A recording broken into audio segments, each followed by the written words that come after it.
Hablando del tema que nos está, nucleando, estamos ocupados, es hablar de nuestro Señor Jesús. Y habíamos dicho el miércoles pasado que lo importante no es decir Jesús es el Cristo. No es tan importante decir Jesús es el Cristo, sino saber qué tipo de Cristo es nuestro Cristo. Habíamos dicho que la palabra Cristo es sinónimo de la palabra líder, es un líder espiritual, y que Cristo en griego, Mesías en hebreo, es justamente o hace referencia a la clase de líder que es nuestro Señor Jesús.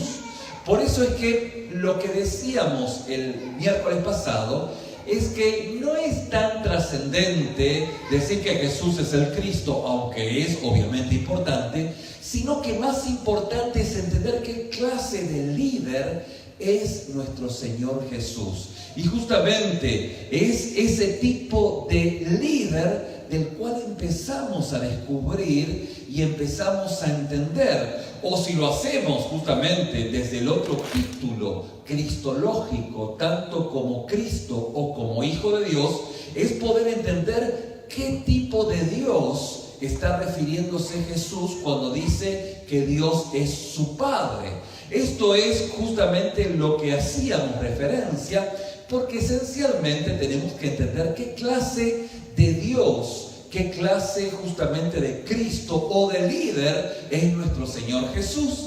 Y justamente decíamos el miércoles pasado, haciendo referencia de este tema, de que Dios no es un Dios tirano, sino que es el Dios que en Jesús se pone a lavar los pies de los discípulos.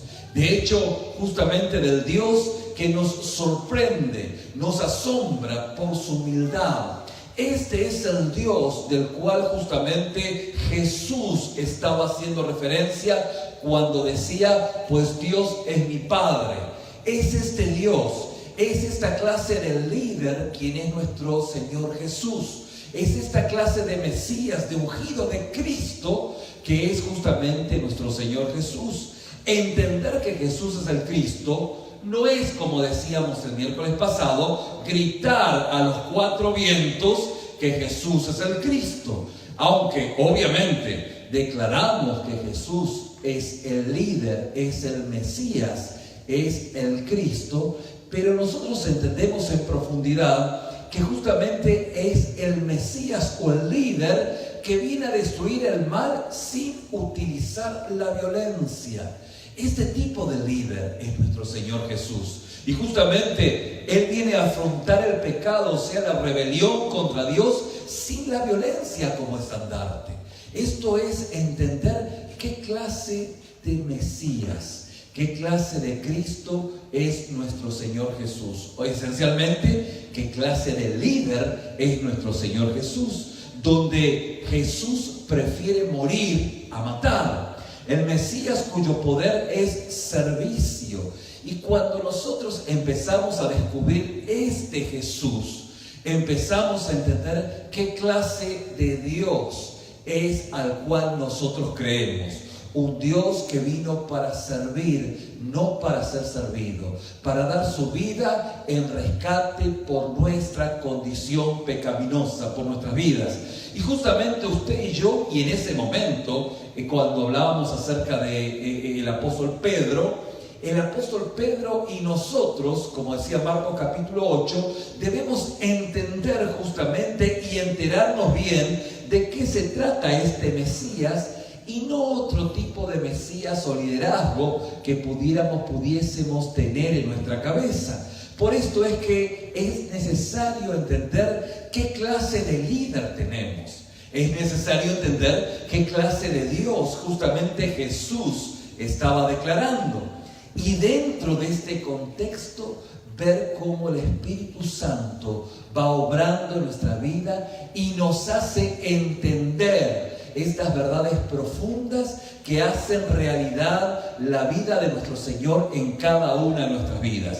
Y justamente esto es lo que se tiene que entender, no solamente con nuestra cabeza, sino que también tenemos que entenderlo con nuestra vida. Tanto así como decíamos hace unos minutos pasados con una hermana, en que es necesario reconocer nuestra condición y nuestra fragilidad para desde nuestra fragilidad justamente conectarnos con Dios, donde reconocemos que no tenemos absolutamente ninguna manera de poder solucionar nuestra vida, que aunque quisimos ser felices bajo nuestros propios criterios, bajo nuestras propias formas, resulta ser de que no nos ha funcionado. Y esta realidad nos lleva a reconocer nuestra fragilidad, y nuestra fragilidad nos lleva a reconocer nuestra mendicidad, y nuestra mendicidad nos lleva a reconocer a Dios en nuestras vidas. Esto es el punto donde el Espíritu Santo nos lleva a través de las situaciones adversas, situaciones que son como un gran tsunami, como un gran terremoto en nuestras vidas, o situaciones de repente que en algunos casos no tienen que ver con grandes tormentas, pero que hay un reconocimiento en que por más de que quiera ser feliz y por más cosas que tuviese en este mundo, no alcanza para poder encontrar una plenitud. Decíamos hace meses pasados que el problema en los Estados Unidos en cuanto a las deudas y el endeudamiento no es un problema económico, sino que es un problema de insatisfacción. La gente está insatisfecha y en esa insatisfacción pues quieren suplirlo, llenarlo con un montón de elementos materiales, y nada puede justamente llenar ese vacío que solo puede llenar la mismísima presencia de Dios. Y esto es parte de ese proceso que va ocurriendo en nuestra vida, y cuando nos encontramos con ese Dios que se conecta en nuestra fragilidad, es en ese punto en donde empezamos a conocer el Dios eterno. Por eso nos sirve en ese contexto, como decíamos el miércoles pasado de Marcos capítulo 8, ni la confesión de Pedro, ni la confesión de los demonios: tú eres el Cristo, el Hijo de Dios. Y así gritaban y Jesús los hacía callar, porque en ese momento Pedro particularmente necesitaba entender, necesitaba comprender qué clase de líder es nuestro Señor Jesús. Y qué clase justamente de Dios está proclamando nuestro Señor en cuanto a decir, Jesús decía, Dios es mi Padre. Y esta visión de esta realidad nos lleva justamente al tema de esta noche, que tiene que ver con la resurrección. Jesús ha resucitado. Nosotros lo declaramos como una realidad, como una verdad. De hecho, tanto el apóstol Pedro como los diferentes discípulos de Jesús, ellos no entendieron el significado de Jesús, sino solo hasta el momento en que vieron o pasaron el paso de la pasión, muerte y resurrección de nuestro Señor Jesús. La declaración de que Jesús ha resucitado es revolucionario. Y en esa revolución, nosotros como cristianos debemos entenderlo, atenderlo, comprenderlo y poder vivirlo. Yo sé que la observación, o mejor dicho, la enseñanza de esta noche, por ahí pudiese no ser procesada en su totalidad por cada uno de nosotros. Pero no me preocupa esto, porque sé que tenemos toda una vida para entenderlo. Por cierto, entender la resurrección se entiende y se comprende a través de la fe. Pero no solamente es un acto de fe decir que Jesucristo ha resucitado, verdaderamente ha resucitado, sino que fue un hecho histórico. Jesús fue tirado, vamos a decirlo, contra la pared de la muerte, y ¿qué creen? Le abrió un boquete, le abrió un agujero por el cual nosotros vamos a pasar. Y Él es la primicia justamente de haber superado, haber vencido a la muerte, el escollo o digamos el sinsentido de la vida. Nacemos para morir. Y esto justamente enloquece a cualquiera, es un sinsentido. pero encontramos nosotros en la obra de Cristo que Cristo ha vencido la muerte. Ahora, es en esta noche donde quisiera que podamos detenernos en este texto y en esta enseñanza de la resurrección de nuestro Señor Jesús, para ir procesando, para ir entendiendo, para ir comprendiendo qué significa la resurrección. Y aunque usted ya lo sabe, ya sabe que Jesús ha resucitado, bueno, ¿qué dimensión y qué profundidad esto tiene en nuestras vidas? Fíjense que en muchos casos, solo para algunos de los cristianos es una declaración: Cristo ha resucitado.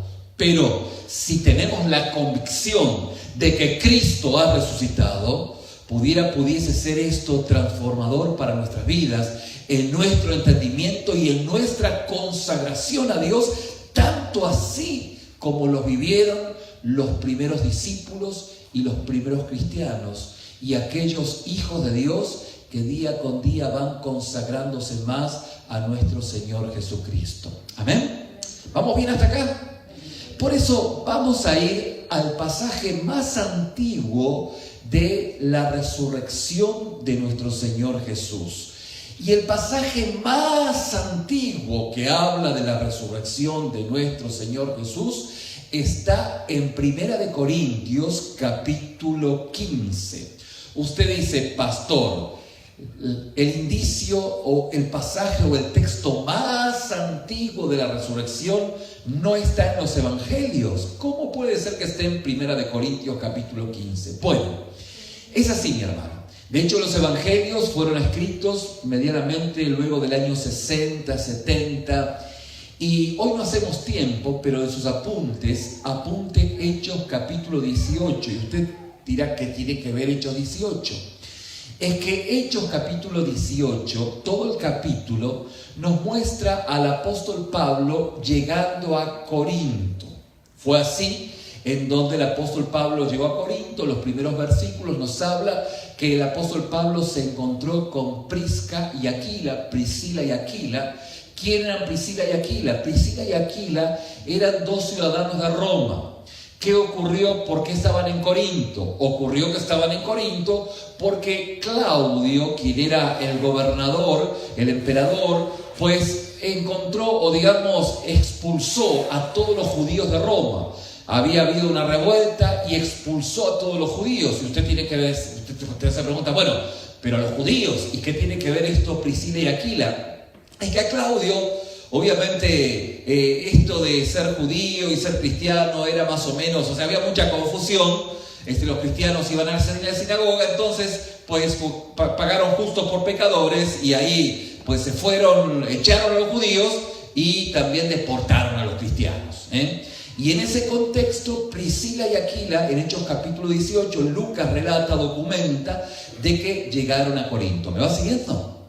Es en ese contexto en donde el apóstol Pablo llega a Corinto, se encuentra con Priscila y Aquila y empiezan a construir pues carpas en el oficio que tenía el apóstol Pablo, y es en ese contexto en el cual Lucas muestra una situación con un tal Galión, un gobernador cordobés de España, ¿sí? Era hermano mayor del filósofo Séneca. Esto es historia, pero resulta ser de que los arqueólogos, no recientemente, sino hace algún tiempo atrás, han encontrado muchos hallazgos arqueológicos de Galión, justamente situado o fechado en el año 50 y 55 después de Cristo. Entonces, dentro de esa comprensión científica y arqueológica, se puede fechar los textos del apóstol Pablo dentro del año 50 a 55. Por eso decimos que el pasaje de 1 Corintios capítulo 15 es anterior a los evangelios. Es el texto más antiguo que habla acerca de la resurrección de nuestro Señor Jesús. ¿Vamos bien? ¿Se entendió? Es tan sencillo como es, ¿sí? Entonces, fíjense que dice la palabra en 1 Corintios, el apóstol Pablo en el capítulo 15, versículo 1, dice: además, os declaro, hermanos, el evangelio que os he predicado, el cual también recibisteis, el cual también perseveráis, por el cual asimismo, si retenéis la palabra que os he predicado, sois salvos, si no creísteis en vano. Obviamente, si no aceptaron esta verdad, de la cual justamente es la verdad que está declarando Pablo, habéis creído en vano.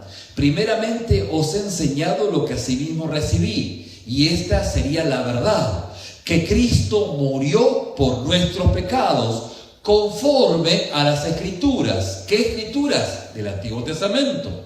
Y que fue sepultado y que resucitó al tercer día, conforme a las profecías o a las Escrituras. Y que apareció a Cefas, o sea, Pedro, y después a los 12. Después apareció a más de 500 hermanos a la vez, de los cuales muchos viven aún y otros ya han muerto. Después apareció a Jacobo y después a todos los apóstoles. Por último, como un abortivo se me apareció a mí. Esta experiencia el apóstol Pablo lo relata cuando escribe a la iglesia en Galacia. Yo, dice el apóstol Pablo, soy el más pequeño de los apóstoles y no soy digno de ser llamado apóstol, porque perseguí a la iglesia de Dios. Mis hermanos, en este texto hay la declaración más antigua de la resurrección de nuestro Señor Jesús. Digámoslo así, puede ser el Evangelio en 280 caracteres, para decirlo de una manera moderna. Es como sería el Twitter de la síntesis del Evangelio. Y esta dice de esta manera: Cristo murió por nuestros pecados conforme a las Escrituras, fue sepultado y resucitó al tercer día conforme a las Escrituras. Mis hermanos, estos textos era justamente una fórmula que los primeros cristianos se repetían de memoria y se conocían de memoria justamente para transmitir esta tradición de boca en boca.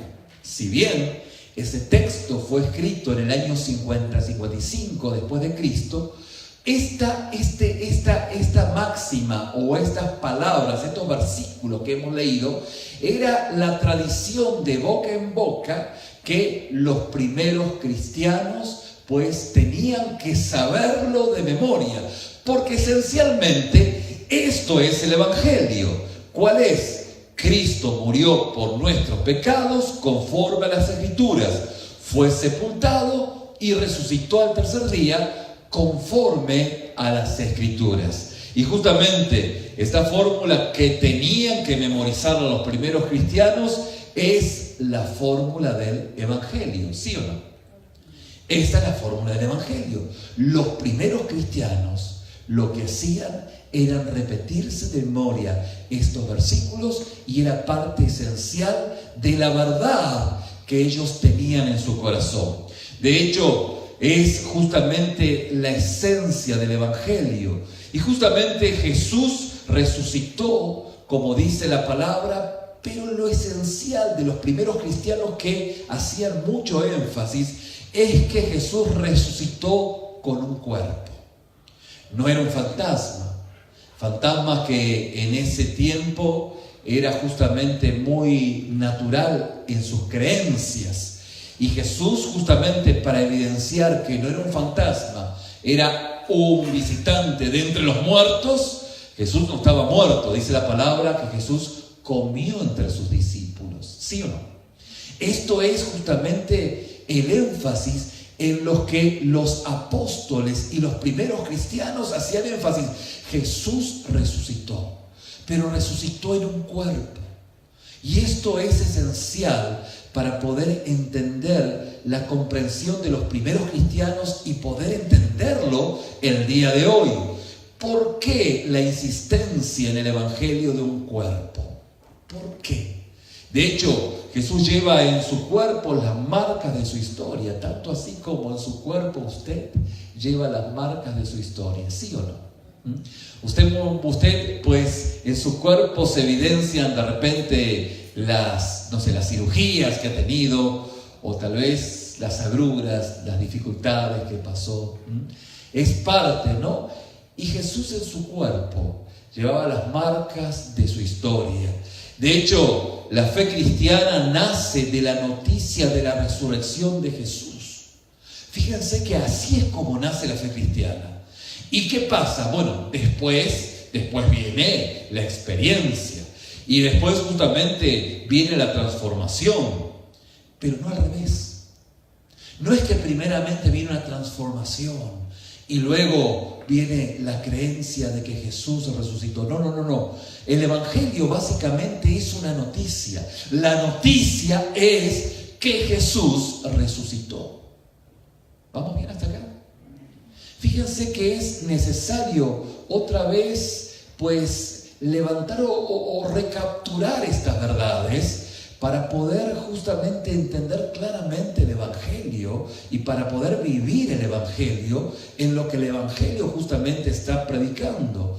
Justamente algo que me sorprendió de un historiador vivo actualmente, M.T. Wright, que dice lo siguiente. Fíjense lo que dice. Dice, si un grupo de pescadores de Galilea consiguieron inventar y dar credibilidad a algo así, de que Jesús había resucitado, se trataría de una maravilla aún más increíble que la propia resurrección. Es que el mensaje de la resurrección es tan original que no cabe lugar a duda de que fue real. Mis hermanos, Mesías en el tiempo de Jesús hubieron muchos. Hubieron muchos Mesías que se levantaban en el pueblo de Israel. Y obviamente que eran muertos. Pero a nadie se le ocurrió pensar o decir que había resucitado. Menos aún morir por una causa que no era verdadera. Y las evidencias nos indican de que efectivamente Jesús venció la muerte. Que Jesús resucitó. Por eso dice tan brillantemente este escritor: si un grupo de pescadores de Galilea consiguieron inventar y dar credibilidad a algo así, de que Jesús había resucitado, se trataría de una maravilla aún más increíble que la propia resurrección. Sería un milagro que hayan inventado esto. Y de hecho, Jesús resucitó con un cuerpo, y la insistencia de los primeros cristianos justamente tiene que ver con un cuerpo. La pregunta es ¿por qué? Bueno, la respuesta se encuentra en el origen de la Biblia, en Génesis capítulo 1, versículo 27. Y fíjense que la palabra nos dice que creó Dios al hombre a su imagen, a imagen de Dios lo creó, varón y hembra los creó. Y luego dice el texto, y vio Dios, en el hebreo dice que era muy bueno. Dios había creado al hombre y lo había creado de una manera buena. Y justamente Dios, fíjense, nos invita a lidiar con este mundo y con sus problemas. Lo que la fe cristiana está determinada a hacer entender a la humanidad y lo que Dios nos habla es que Dios quiere lidiar con la problemática humana. Fíjense, cuando oramos y cuando Jesús nos enseña a orar en el Padre Nuestro, decimos: Padre nuestro que estás en los cielos, santificado sea tu nombre. ¿Qué es lo que dice luego? Venga, ¿qué? Tu reino. No nos dice llévanos a Marte. No. Venga tu reino, hágase tu voluntad, así en el cielo como en la tierra. O sea que la palabra está y nos está mostrando de que Dios quiere lidiar con nuestros problemas. Fíjense que de repente, y algo que ha permeado, ha atravesado en cierta medida la fe cristiana, es el pensamiento budista, en donde pues no hay sentido ni propósito en la vida, que es el samsara, y que para hacer, liberarse de este caos, hay que unirse a un mundo paralelo como es el nirvana, no quiero tampoco hablar mucho de eso, pero en definitiva es una manera de ver la vida desde la perspectiva de decir, vamos a salir de este mundo, vamos a vivir un mundo paralelo. Y usted dice, ¿y dónde se conecta esta con la fe cristiana? En que si usted declara de que esta realidad no es así, que declara otra realidad para su vida, se conecta mucho con esa visión budista, le guste o no le guste, en donde hay que salir de este samsara, de este caos, y hay que conectarse con el nirvana, lejos del pensamiento bíblico, porque justamente lo que la Biblia nos muestra, lo que Jesús nos muestra, es que Jesús lidia con nuestras circunstancias, con nuestra adversidad, y su cuerpo nos habla justamente de las marcas que le llevó el sufrimiento. Esto es realmente novedoso y transformador, porque Jesucristo ha resucitado, ha vencido la muerte, y en el vencer la muerte, hoy está con sus discípulos en ese contexto histórico y les está mostrando justamente el dolor que ha sufrido. Justamente le dice a Tomás, bienaventurado aquel que cree sin ver. Pero históricamente, es un hecho histórico, valga la redundancia, que nos invita a tener un temor reverente de un Dios que está vivo, no está crucificado. Esto es justamente la parte central de la resurrección de nuestro Señor Jesús. Justamente la Biblia no nos anima a escapar, declarar otra realidad o otro mundo paralelo. En esta vida y en este cuerpo que peleamos la buena batalla de la fe, el Señor nos dice, o nosotros le decimos al Señor, venga a nosotros tu reino, venga a nosotros tu reino. Y esto justamente es una experiencia vívida de un Cristo resucitado. Tanto así como en el Antiguo Testamento, en Isaías capítulo 6, cuando la palabra dice que Isaías, siendo profeta, dice, vi yo al Señor alto y sublime, sentado en su trono. Cuando murió su primo, ¿sí?, el rey Urías. Y dice la palabra que Isaías quedó atormentado. ¿Por qué? Porque vio un Dios alto y sublime.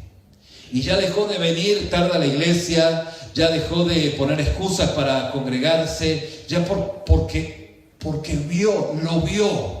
Una experiencia habla más que 1000 testimonios de algo que pudo haber pasado. Isaías capítulo 6 nos habla de que él lo vio alto y sublime, y su gloria rodeaba todo el templo.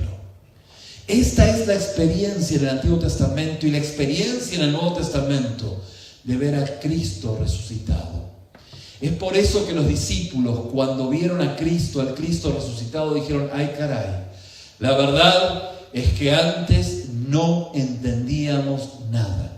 De hecho, aún Pedro declaraba que Jesús es el Cristo, es el líder escogido por Dios, pero no la veía todavía, sino solo hasta ver justamente a Cristo resucitado. La resurrección de Cristo es evidencia en los evangelios que justamente Jesús ha vencido la muerte y Él se ha glorificado. Y tal como está escrito, es la historia que nos marca y determina la manera en la cual nosotros nos relacionamos con un Dios vivo. Fíjense que esto es fundamental, porque muchas veces podemos tener en nuestra visión, en nuestra imagen de nuestra mente, un Dios que está crucificado, muerto en una cruz, y lejos de esa realidad, porque Jesús dice la palabra que ha resucitado. De hecho, Jesús es la realidad última de cada uno de nosotros. El cuerpo de Cristo resucitado nos muestra justamente el último último paso de nuestra evolución humana. Esto es para seguir trabajándolo a lo largo de muchos años en cuanto a lo que la palabra de Dios nos va hablando. Y fíjense que la resurrección es un acontecimiento, como lo dijimos y lo declaramos, un acontecimiento que ocurrió, histórico. En este sentido, realmente podemos afirmarlo. Claro, es necesario tener fe para poder creerlo, pero la palabra nos da evidencias de dicha resurrección. No pudo haber sido una farsa, no pudo haber sido la idea como en algún momento se pensó, bueno, de algunos, el apóstol Pedro y los discípulos que estaban traumatizados y que luego empezaron en sus memorias a recordarlo y empezaron a vivificarlo y después declararon que Jesús estaba vivo. Lejos de esa realidad. No alcanza, digamos, la imaginación para poder pensar en esa situación, ya que era gente muy, muy sencilla, muy noble, y gente que solamente podía, a la luz de experiencias reales, poder llevar su vida.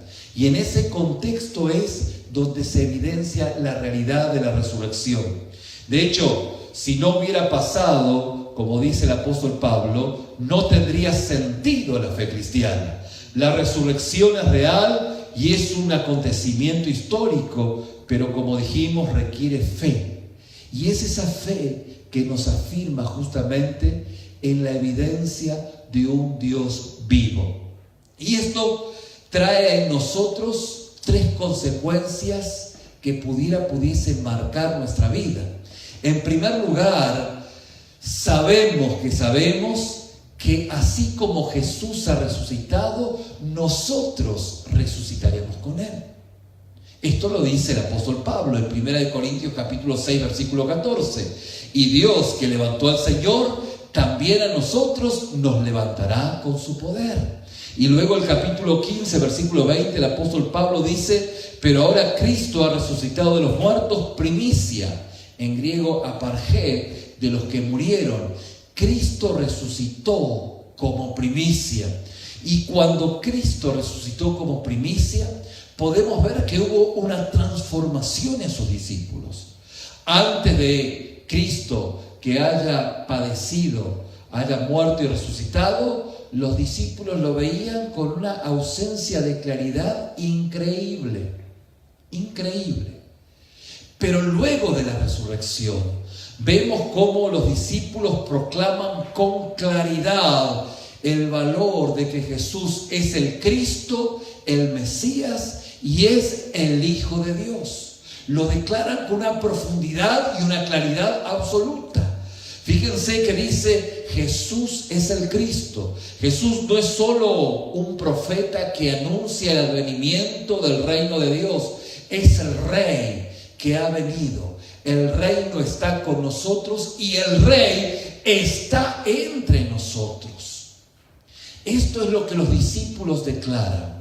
No es un profeta más. No es el profeta que viene y declara de que el reino de Dios está por venir. No. Es el mismo Rey que viene a instaurar su reino.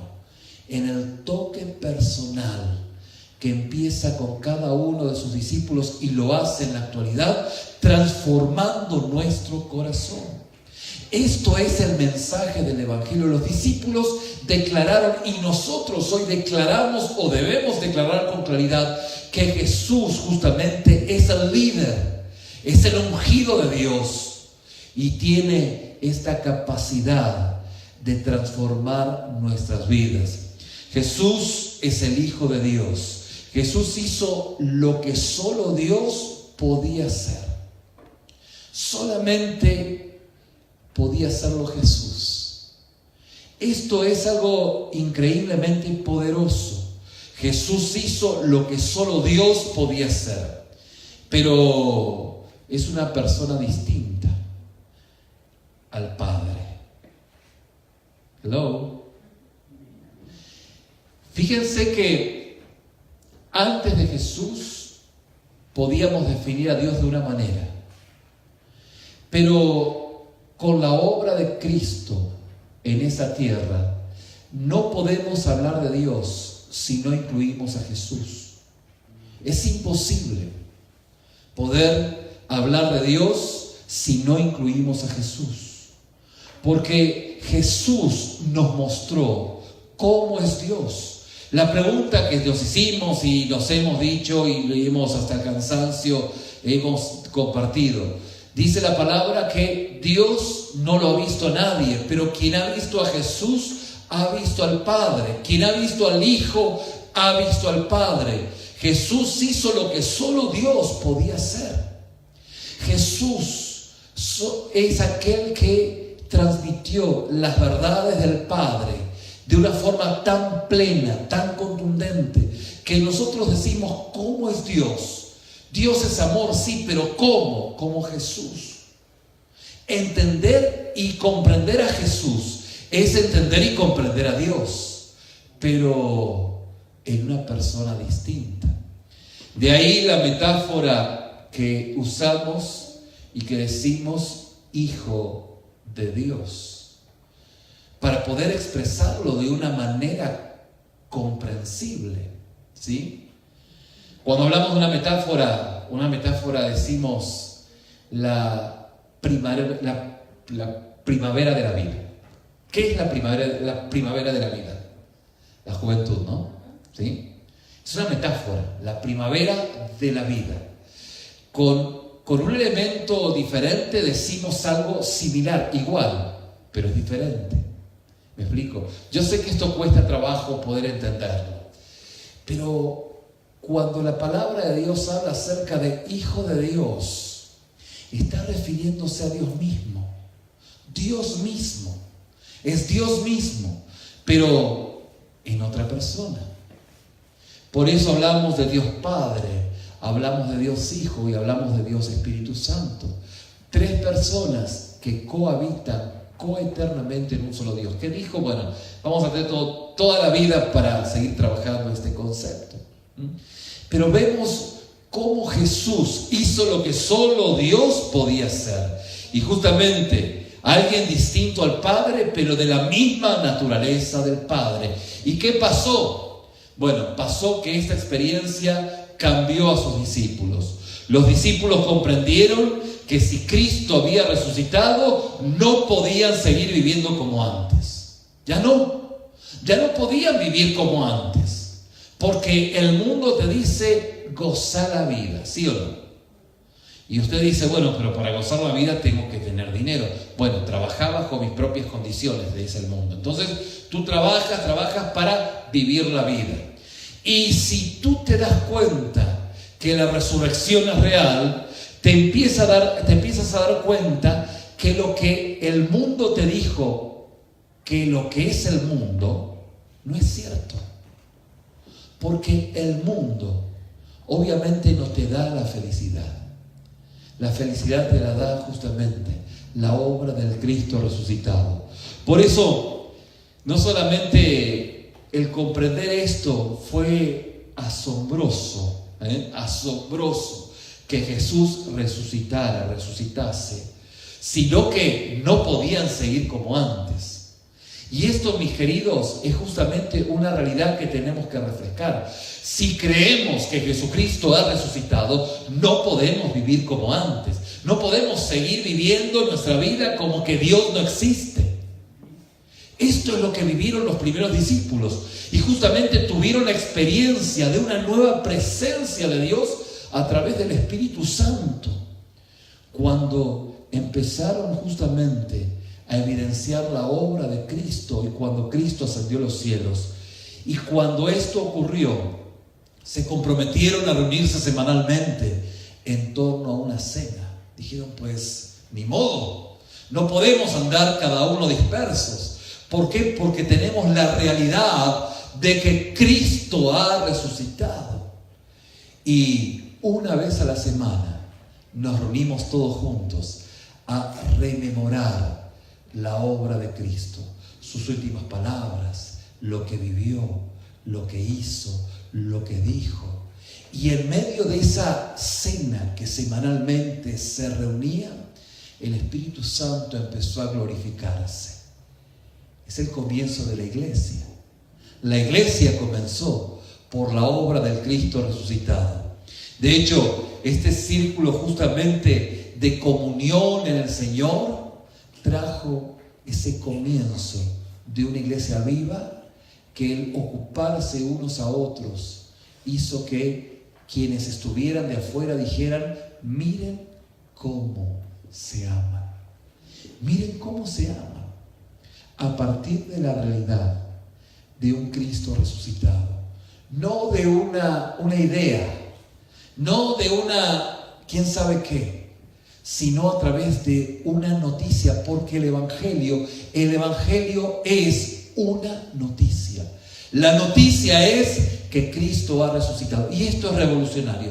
Usted puede decir: no, yo siento a Jesús, yo creo en Jesús, pero decir que Cristo ha resucitado y tomar conciencia de esta realidad hace que sea una realidad incómoda para aquel que dice: no, esto es puro cuento, pura historia, fábulas de quién sabe qué, quién sabe quién. Pero cuando justamente lo declaramos por la obra que Cristo y su Espíritu ha hecho en nuestra vida, es revolucionario, cambia nuestra manera de relacionarnos con Dios, nuestra manera de relacionarnos entre hermanos, nuestra manera de predicar el mundo. Y esto justamente es lo que hace que tenga sentido nuestras vidas. ¿Por qué? Porque esencialmente ya no le encontramos sentido a pásala bien en la vida. Hay algo más importante que hacer. ¿Qué es lo más importante que hay que hacer? Pues justamente reunirnos en torno a esta verdad y proclamar esta verdad como ministros de reconciliación, porque Dios quiere justamente reconciliar a su creación con Dios, con su presencia. Es Jesús, como dijimos al principio, quien lo arrojaron contra la muerte y había un boquete y volvió de la muerte. Y esto es escandalizante. Esto trauma, revoluciona, es locura, pero también es poder de Dios. Esta verdad hace que se dimensione en su justo lugar la verdad del Evangelio.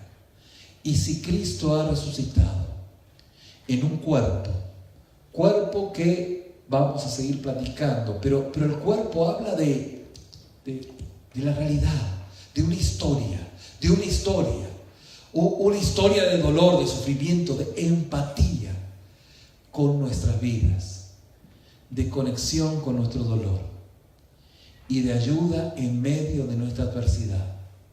Hace justamente que no nos evadamos del mundo, a un mundo paralelo, sino que lidiemos en este mundo. Venga tu reino, hágase tu voluntad.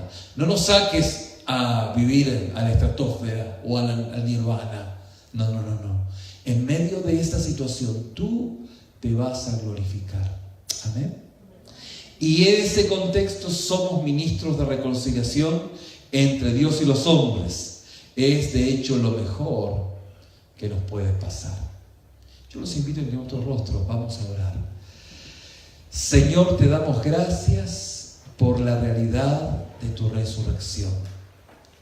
Gracias, Padre, porque así como los primeros cristianos evidenciaron esta realidad y lo enmarcaron en estos versos que el apóstol Pablo luego recrea en esta carta a los Corintios, hoy, Señor, nosotros lo recordamos.